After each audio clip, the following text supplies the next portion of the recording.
everyone, we're talking about page 3 today and the campaigns against page 3, and I found this video really hard to make and just didn't do it for this week, and then my sister came and has helped me, and so we have a video for you. Yay. The boobs are not the problem. When we engage in debates about things like page 3, I think it's really important that we remember this.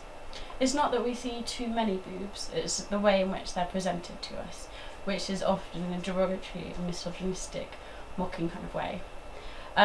Nudity is often also presented to us as a commodity. Like, we do live in a consumer society. This is obviously a terrible thing, but it's not really the discussion for now, because yeah, we live in a consumer society. The issue is that we should be discussing is that women in page 3 are mocked and degraded, as you're saying, and objectified, but that happens by a lot of the supposedly feminist campaigns as well as the Sun itself. These campaigns reduce women to their boobs and portray nakedness to be morally wrong. Yeah, the message is that nakedness is dangerous, and naked bodies cause men to be misogynists, and boobs wreck homes and ruin children's minds. We're being told that we need to cover ourselves up because our bodies are indecent and toxic, and nakedness brings out the worst in other people.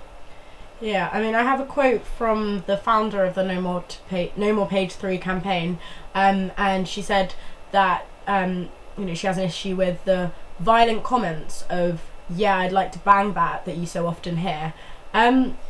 But these campaigns have an issue with that, but they link women's nudity with sexual abuse and violence and that kind of dangerous thinking. But all in which that's doing is putting the blame on the women's bodies themselves. Yeah, this is slut shaming and it's victim blaming, and it's saying, like, as if we covered up, like, we wouldn't have people saying these things about us anyway. Like, what? Yeah.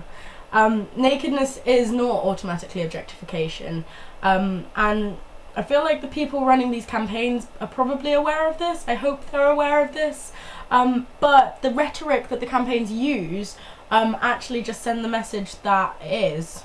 Of course, page 3 is objectifying, and we want to tackle that. But how about we tackle it without reasoning that naked pictures of women are going to cause rape and sexual abuse? How about you tackle the objectification of women in more than just the Sun?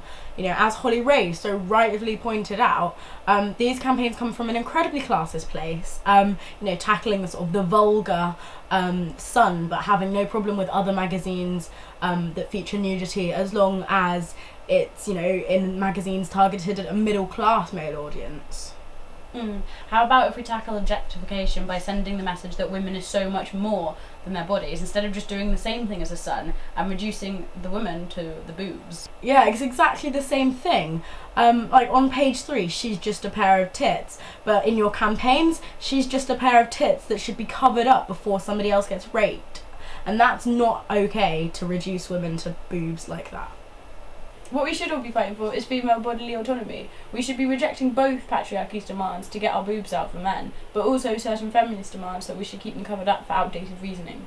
We should be able to do what we want with our bodies and not be judged from either side. Gary! Bye.